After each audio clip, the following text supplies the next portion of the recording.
and I work as head of the diet unit in Södertälje municipality. I have the overall responsibility for questions when it comes to food and all the canteens in the municipality. I will tell you about how the implementation of the Diet for Green Planet concept went by during Södertälje municipality's participation in the EU project BERA's implementation from 2010 to 2013. But first, I will give you some information about our organization. The implementation of the Diet for Green Planet concept was made in all canteens in the municipality that were organized under a unit called the Diet Unit. The Diet Unit is responsible for the canteens in kindergartens, primary and secondary schools, and also the canteens in the municipality's elderly care centers and kitchens that prepare and deliver meals home to elderly people that aren't able to prepare food for themselves. We serve approximately 13,000 portions every school day, and we purchase food for around 9 million euros per year. We also handle the procurement of food for 6 other municipalities. So the total amount of purchase on our contracts is around 30 million euro per year.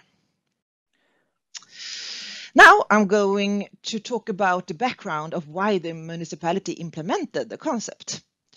In 2001, the governing politicians made a decision that the canteens were to make environmental friendly purchase of food and also to teach the children and young adults in the municipal schools to appreciate environmental friendly food and hopefully, as a result of that, contribute to sustainable food production and consumption in long terms.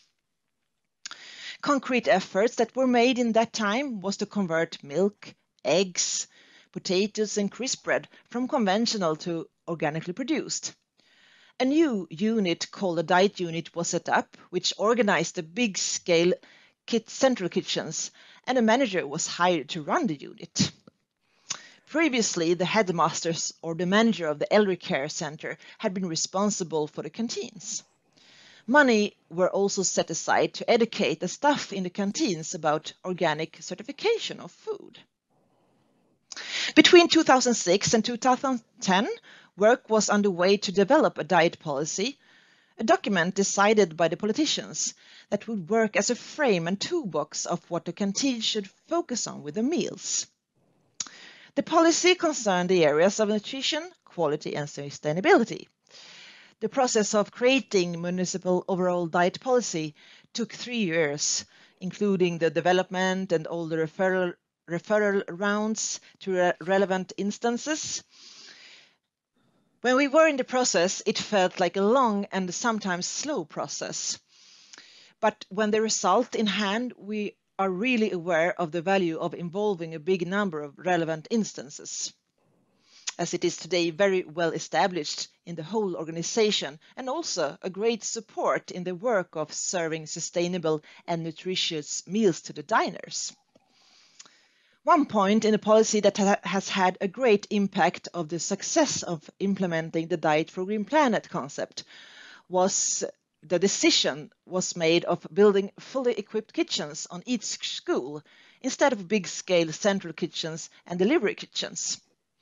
Today, approximately 95% of all schools have their own fully equipped kitchen. So, in 2010 to 2013, the municipality was engaged in the EU project BERA's implementation.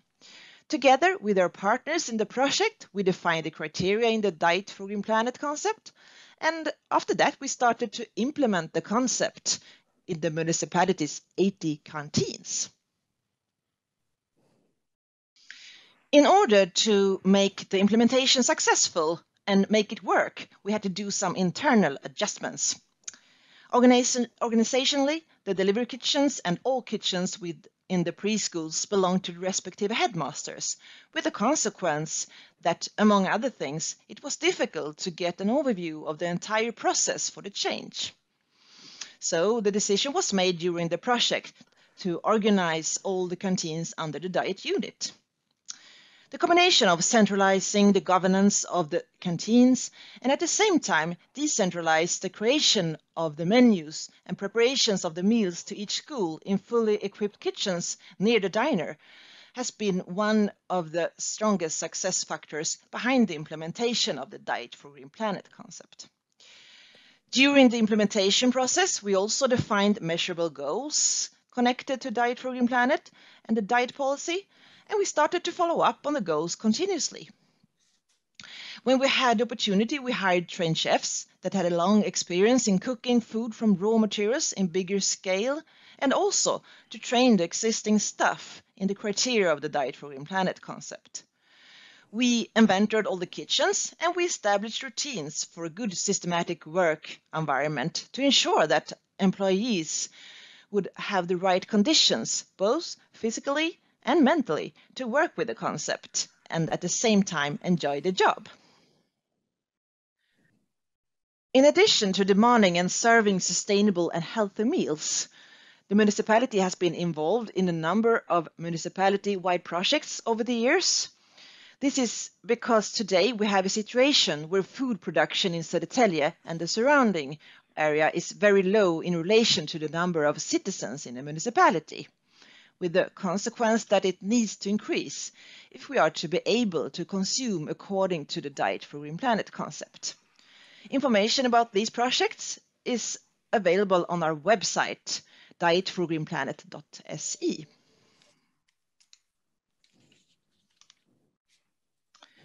Now I'm going to talk about Diet for a Green Planet in practice. During the years we've worked with the Diet for a Green Planet in Södertälje, we have been very successful with some of the criteria, whilst others have been more challenging. The first criterion, tasty and healthy food, is actually one of our biggest challenges. To cook healthy and sustainable food is not a problem, but to cook healthy and sustainable food to our school pupils and make them appreciate it is a bit of a challenge. The second criterion, to purchase organic food, is one that we have come a long way with. At the moment, the amount of organic products we buy is over 60%. We also done a great job decreasing the amount of meat we serve. We have achieved this by both offer vegetarian alternatives to a higher extent, but also by replacing some of the meat in our meat dishes with more vegetables and legumes. Locally produced in season is the other criterion that have been a little bit of a challenge for us. Partly this is because it's hard for us to find locally produced products in big enough volumes for a municipality like Södertälje that serve thousands of meals each day. Also, it has turned out to be hard for the kitchen personnel to know what's in season and when. When it comes to reducing food waste, on the other hand, we've been very successful, and today we have a low amount of waste in our kitchens. Finally, I'm going to talk about challenges and solutions when it comes to work with Diet for a Green Planet in school restaurants in Södertälje municipality. If we start with what we do to make pupils appreciate sustainable and healthy food, we've learned that the most important measure is to build relationships with the students. If you have a relationship with the person cooking your food, it will taste better. One way to this is having the chefs present in the restaurants when the pupils eat their lunch. In that way, they can explain what they've cooked and what we serve the food we do. We also always make sure to have a student council where students can give their feedback on the meals. But the most efficient way to build relationships is to invite the pupils into the kitchen. By doing so, the understanding of where the food comes from increases, and you also get a relationship with the people behind the pots. For the same reason, it's also important to cook the food as close to the guests as possible. Otherwise, the food easily becomes anonymous. Cooking the food close to the guests also is important to minimize food waste and maintain a good nutritional and sensory quality. To hire experienced kitchen personnel is also important for several reasons. An experienced chef has the knowledge how to plan a menu and set up an efficient logistic in the kitchen. A person that's skilled and confident in the profession also easier can face the pupils in a good way and explain why we cook the food we cook and how food and sustainability correlates. Then it's also, of course, important to keep on educate the personnel you've already hired so they can maintain new knowledge about food and sustainability and communicate this knowledge in a good way to pupils, teachers, and parents. When it comes to procurement of local products, we have a few deals with suppliers that give us fantastic vegetables and game meat. But this is during a short period of the season and constitutes a pretty small part of our total purchase. Therefore, in practice, buying locally produced has for us become to focus more on what can be produced in Sweden. At last, I want to mention the seasonal pyramids tool that we have developed to help the kitchens better understand what's in season and when. In the pyramids, we range foods depending on what you can eat a lot of, what you can eat sometimes, and what you should eat seldom, depending on season.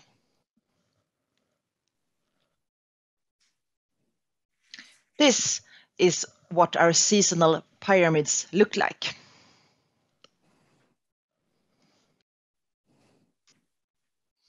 If you would like to know more about our work and the Diet for Green Planet concept, you're warmly welcome to contact us, and you find information on dietforgreenplanet.se. Thank you very much for your attention. Bye. I'm very happy to be here, and speaking right after Sara is perfect because our story is quite similar to hers. And I will add on the procurement side of it because I'm a procurement officer working in the city of Copenhagen, and I've been here since 2009, mainly focusing on food procurement. I will try to share my screen to see if it works. Can you see my presentation now? Sara, can you nod if you can see it, because I can see you perfect. Okay, yeah. So I will try to do like this. Yeah. So in Copenhagen, we decided that 90% of our food should be organic, and we decided actually that in 2009 and started implementing it in 2006, going from 45% organic in all our dishes to 90%. And the angle in Copenhagen was that it should be with no extra cost on the budget in the kitchens. So we also educated the staff on cooking differently, not just converting the food, but also converting the minds on how to cook differently in the kitchens. We mostly cook on site. We serve 80,000 meals per day in Copenhagen, and the procurement I make is for the raw materials, the milk, the butter, the cauliflowers and the potatoes and stuff like that. And it is bought, it is the chefs themselves that plans the meal, the menu planning. And it is, of course, we try to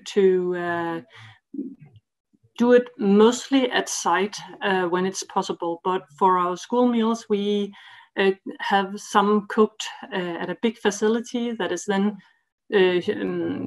transported to the school, where it is finished also with the help from the pupils. So we think a lot of, try to think education in also in our schools, but also on how kids can help in some ways and learning about raw materials and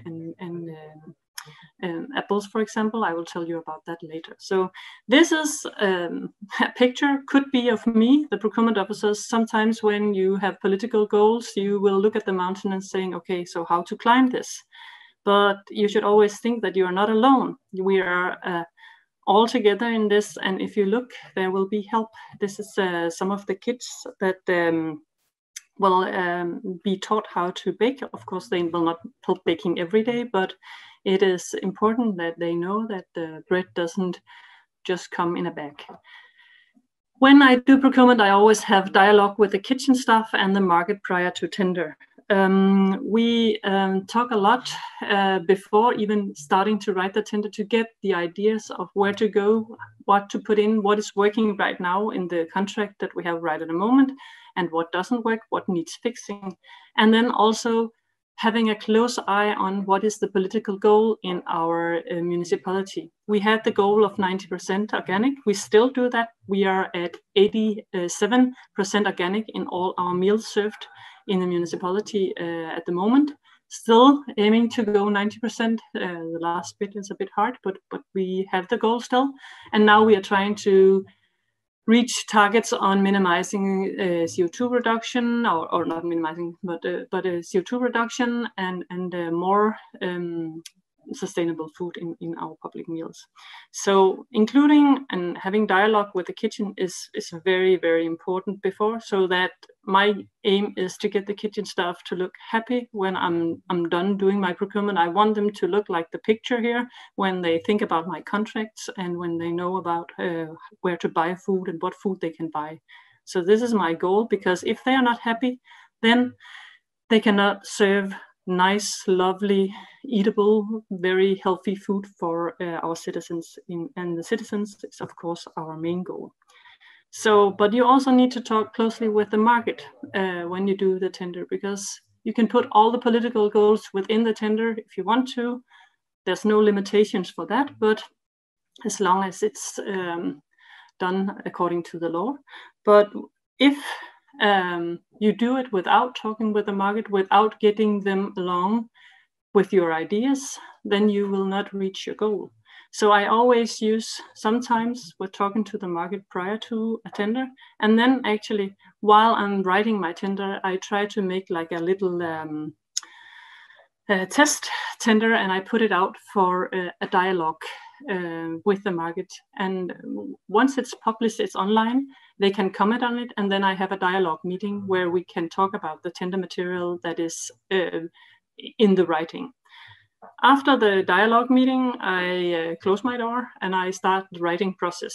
And I take all the pros and cons that have been discussed with the market and also with the kitchens, and I finish the tender material. Then I publish the final tender material, and I call in for what I call a market monologue meeting, where we discuss the final tender, or not discuss, where I tell about the final tender material, why it ended up like it did. And I think this is a very important key, because once the market used a lot of effort on reading the template of the tender material, they will think, why didn't she put in my ideas? Why didn't she listen to the comments I gave? Then at this market monologue meeting, I will tell, why did the final tender end up like it did? Why didn't I bring in some of the ideas, and why did other ideas make it through to the final tender? So this is some of the things I use in writing the tender. The tender, I'm actually just having one out right now, published, and it will be, the bidders will be in on next Monday, so it's really exciting. I cross my fingers. But in this, we incorporated, of course, all organic food. It's 100% organic tender. We wrote in how to try to work with the supplier on how to prevent food waste at their site. So if they see that some of the goods that we said should be shelf good in the contract, that they waste it every month after month, then we can turn it into something that we should order before getting delivered. Then, of course, we have seasonality and diversity in. We put in that some of the food that is named as climate-friendly food, some of, like Eva talked about, some of the food you can say is more healthier, or should be a more in our food. We gave that a climate-friendly weight in our tender. We also have criteria for packaging, green vehicles. Of course, we have no flight policy. We have demands in for sustainable soya and palm oil. We ask for fairly traded products in our certified goods in our tender. And so we also try to incorporate the Sustainable Development Goals as a tool to use that during our contract period. So every time we have a meeting with our new supplier, we will bring up the Sustainable Development Goals that is filled out with which Sustainable Development Goals do we meet in this contract, and we will talk about it, how to move on forward within the contract period. So we put all this into our tender material so that we can actually use the tender as incorporating the political goals that our politicians set. So kind of like Sara talked about in Södertälje, how to try to really implement the strategies of the politicians. So, and then we also try to use the procurement as a tool for teaching and reaching goals beyond buying food.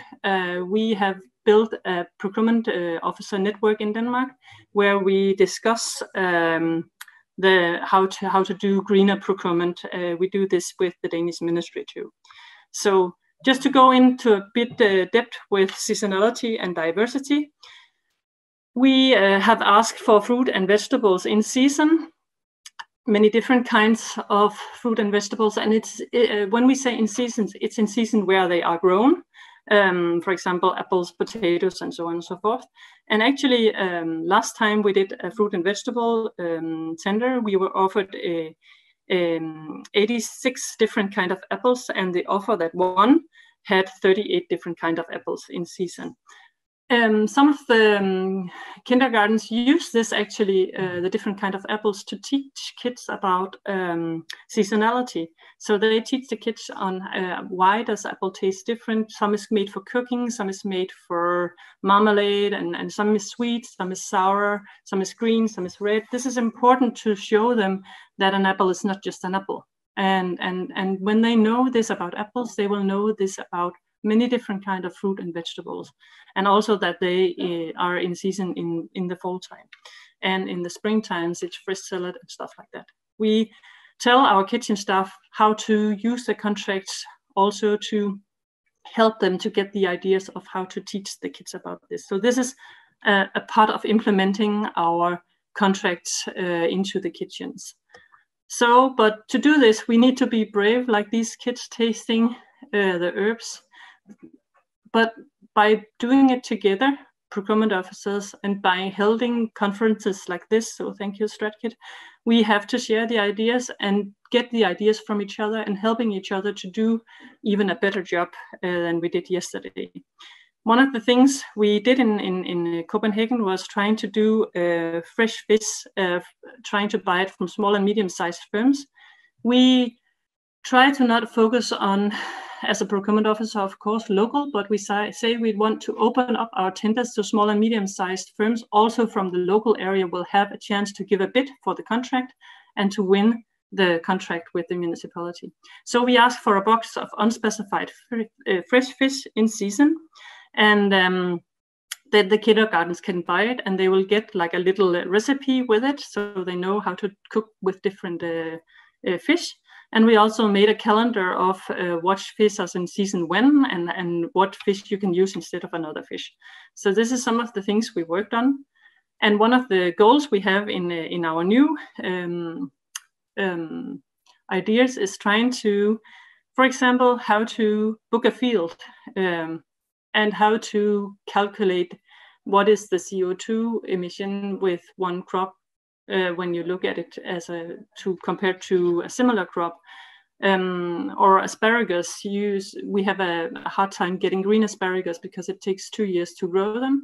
And so when we talk to the farmers, they say, well, it's an investment, and how will we know that you're interested in buying this within 2 years? So maybe if we go out and book the field and say, when you grow this within the 2 years, we will then buy your crops. This is exciting to work with as a procurement officer, to crack the nut. How can you do this? So maybe it's the innovative procurement, like Shepherd talked about. I would like to look more into that. And then one of the things we also say, why only buy the chicken breast, not the whole chicken? So that is one of the projects we're looking at right now together with one of our school, with the big school kitchen, is maybe we should go out and saying, we will try to buy the whole chicken from the chicken farm, and then making sure that we will use everything of this. You can read much more about this because this is like, of course, a short time. So trying to get around everything about the procurement. And I will also try to, together with the Danish group of procurement officers, making some guidelines, and I will be more than willing to share them with you all if you are interested. So thank you very much, and you are more than welcome to contact me. I'm excited to be here. Thank you. Nice to meet you. It's my first time I speak to such great European audience, so I'm a little bit nervous. Forgive me, please, if something goes wrong. I prepared a small presentation and a big speech about how it's done in Russia, in St. Petersburg, in school canteens, and I'm a school principal in St. Petersburg. And now I'll tell you about our school canteens and how it's done in Russia. So you hear me well? Okay, let's start. So every day students are subjected to mental and physical loads. Intensive growth and development of the main body system has been proceeding during the period of studying. Efficiently organized nutrition lets not just compensate for the energy consumption of the body, but also promotes its growth and development. Due to rationally organized school nutrition, students get tired less and they're able to maintain high levels of working efficiency. So it can be highlighted that rational nutrition influences positively or improves both health and student performance. In my presentation, I'm going to tell you about rational, properly organized nutrition at school by focusing on the example of my lyceum. Our school nutrition is arranged according to sanitary and epidemiological requirements for the organization of meals for students at educational institutions. It's our law in Russia. And the catering unit of the lyceum is a raw material one, which means all the meals are cooked right in our school. We have a very big school, about 1,700 students in 55 classes, more than 200 employees, and we are situated at the north side of St. Petersburg. So we have a raw material canteen, so it means that all food is prepared here in our school. The food plant provides food daily. We have a special organization that brings us materials, that cooks and hire personnel. It has a main food warehouse where all the goods are permitted assortment are delivered. Then the goods are collected in accordance with the submission and delivered to our canteen. Nutritional state is an essential part of our healthy life. Each class has to go to the canteen at definite time. Students get hot meals including breakfast and lunch twice a day. The eating time lasts not less than 20 minutes. The interval between meals is not more than 3.5 or 4 hours, which improves the digestion of foods and eliminates the feeling of hunger. For children who spend a lot of time at school, there are some kind of snacks available. Snacks are necessary for children who stay in after-school groups or go to different clubs.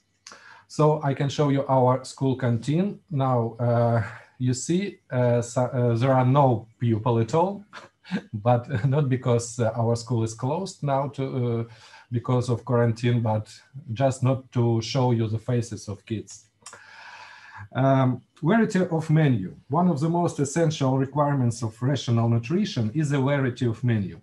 Adequate energy value of rations relevant to energy consumption of children forms the basis of the balanced cyclical 2 weeks menu. So we have a menu prepared for 2 weeks and it is cycled, so it goes on and on during the whole school year.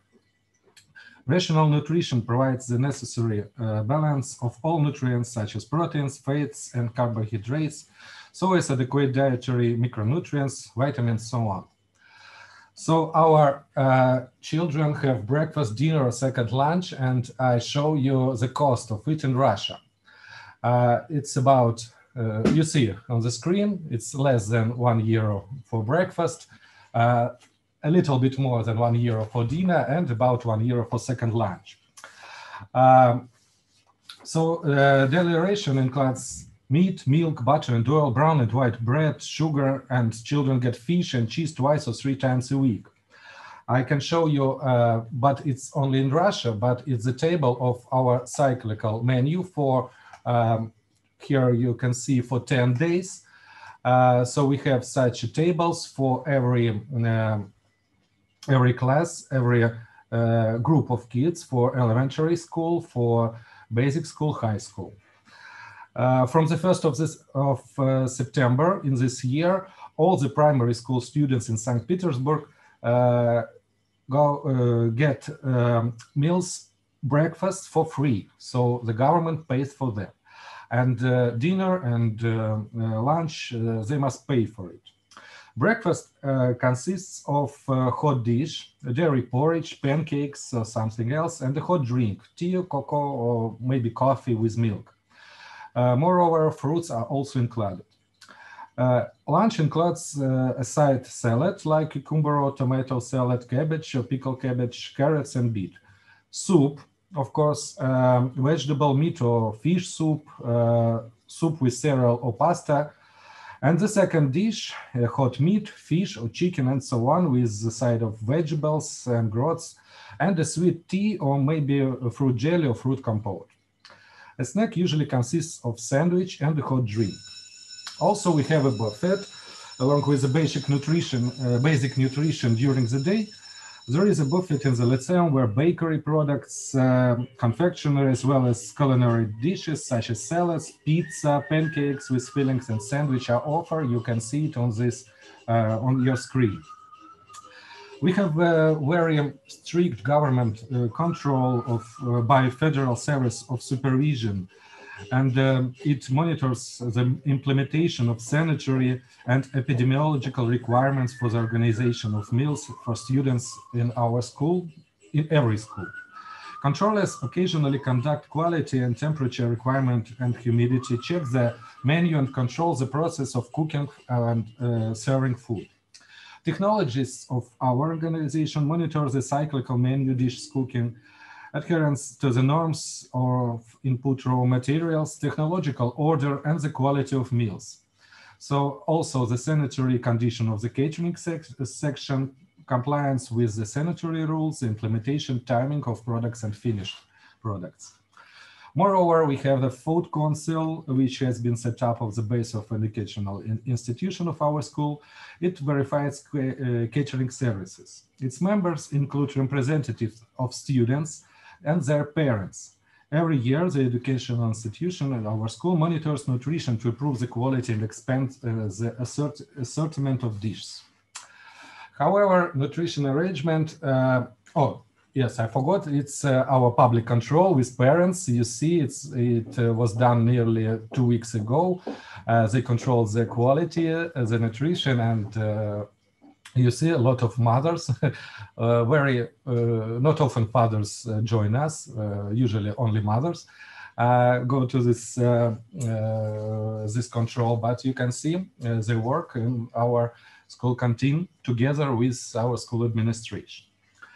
However, nutrition arrangement involves not just the variety of choice, but it also needs promotion and advertising a healthy food. Therefore, the students of our Lyceum take part in an international project Game of Goals. I think you heard about it sometimes. And its motto is healthy food makes happy future. Experts help the students of our school to develop the projects in the area of healthy eating habits, ecological, rational, and responsible public consumption.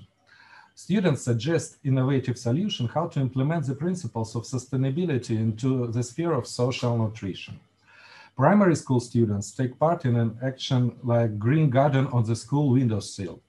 carrying out their first project. Children grow some greens at the school, at the classrooms, and the assortment of the greenery is much wider than we used to see in the supermarkets.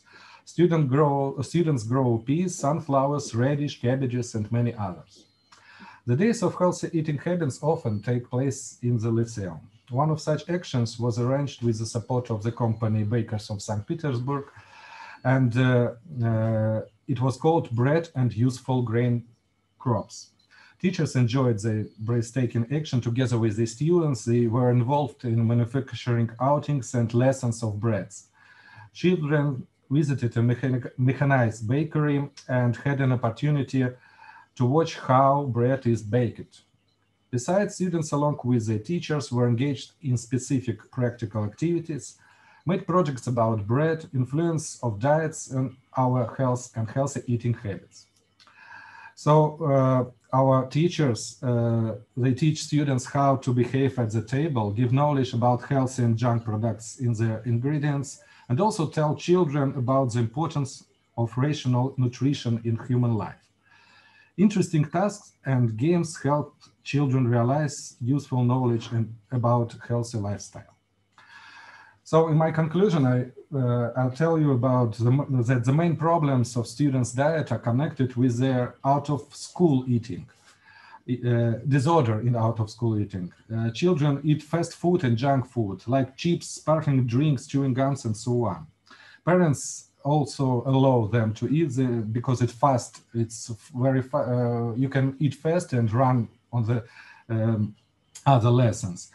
Rational nutrition of students is one of the main conditions of making health-saving surroundings in any educational institution, and it can diminish the negative effect of educational system. So that was a very short briefing about our school canteen, and maybe you have some questions. I can answer it now, or maybe some later. Please write it down. Thank you. It will be really short introducing. I want to invite you to watch the movie about our public nursery.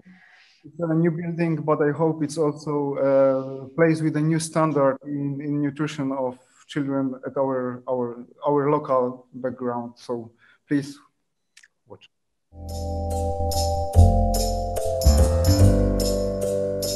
Zespół żłobków miejskich w Rybniku stawiany jest za wzór prawidłowego żywienia dzieci w okresie do 3 roku życia. Do zespołu uczęszcza 156 dzieci, które otrzymują 4 posiłki. Nad kalorycznością dań czuwa pani dietetyk, która wraz z intendentem odpowiada za komponowanie jadłospisu. Staramy się, aby był on urozmaicony, wartościowy i zachęcał dzieci do jedzenia. Wszystkie potrawy przygotowywane są na miejscu w nowoczesnej kuchni żłobka Wesoła Rybka, wyposażonej w piec konwekcyjny. Do pozostałych naszych placówek posiłki są dostarczane 3 razy dziennie w specjalnych termoboksach, które utrzymują jakość i trwałość żywności. Nie stosujemy półproduktów, produktów garmażeryjnych czy wzmacniaczy smaku. Smak potraw wydobywamy używając wyłącznie ziół i przypraw naturalnych. Nasi podopieczni jedzą dużo owoców i warzyw. Staramy się, by w naszej kuchni znalazło się jak najwięcej produktów posiadających certyfikat ekologiczny. W związku z coraz częściej występującymi alergiami pokarmowymi żłobek zapewnia dzieciom indywidualne diety, bezmleczne, bezjajeczne i inne. Posiłki wydawane są w jadalniach dziecięcych w poszczególnych grupach. Ich spożywanie z rówieśnikami wzmacnia poczucie wspólnoty. Cały personel żłobka wkłada duży wysiłek w to, aby wyrabiać w dzieciach jak najlepsze nawyki żywieniowe. Staramy się, aby jedzenie było dla dzieci przyjemnością, a nie przymusem, a nauka spożywania posiłków w interesujący i absorbujący sposób kształtowała ich zdolności psychomotoryczne.